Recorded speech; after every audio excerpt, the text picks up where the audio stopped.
தமிழக சட்டமன்ற தேர்தலில் பாஜகவுக்கு 75 தொகுதிகளை ஒதுக்க வேண்டும் என்று எடப்பாடி பழனிசாமி மத்திய அமைச்சர் பியூஷ் கோயல் மிரட்டிவிட்டு போயிருப்பதாக அதிமுக ஒருங்கிணைப்பு குழுவின் புகழேந்தி விமர்சனம் செய்துள்ளார். சேலத்தில் எம்ஜிஆர் நினைவு நாளை முன்னிட்டு அவரது சிலைக்கு புகழேந்தி மாலை அணிவித்து மரியாதை செலுத்தினார். பின்னர் செய்தியாளர்களை சந்தித்த அவர், படையில்லாத மன்னவர் என்பதைப் போல எடப்பாடி பழனிசாமி இருப்பதாக விமர்சனம் செய்தார். அதிமுக பாஜக கூட்டணியில் எடப்பாடி பழனிசாமி மத்திய அமைச்சர் பியூஷ் கோயல் சந்திப்பு தொடர்பான கேள்விக்கு பதிலளித்த புகழேந்தி, பியூஷ் கோயல் பேச்சுவார்த்தை நடத்த வரவில்லை, தொகுதி பட்டியலை இறுதி செய்ய வந்ததாக கூறினார்.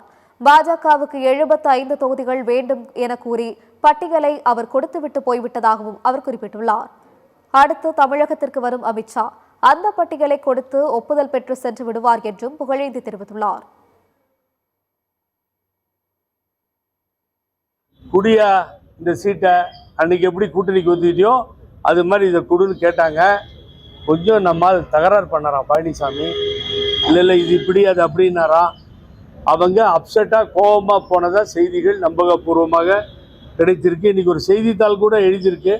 ஆகவே 75 சீட்டில் பாரதிய ஜனதா கட்சி அடம் பிடித்து நிற்கிறது. ஆகவே பழனிசாமி அப்புறம் அமித்ஷா நெக்ஸ்ட்டு வர போகிறாரு. ஹோம் மினிஸ்டர் வந்தார்னா அவோ बैठो साइन करो, साइन ले लो, फाइल ले लो அப்படின்னு கூட்டு மிரட்டி டெல்லியிலும் இங்கேயும் உட்காந்து சைனை வாங்கிட்டு விட்டுருவாங்க.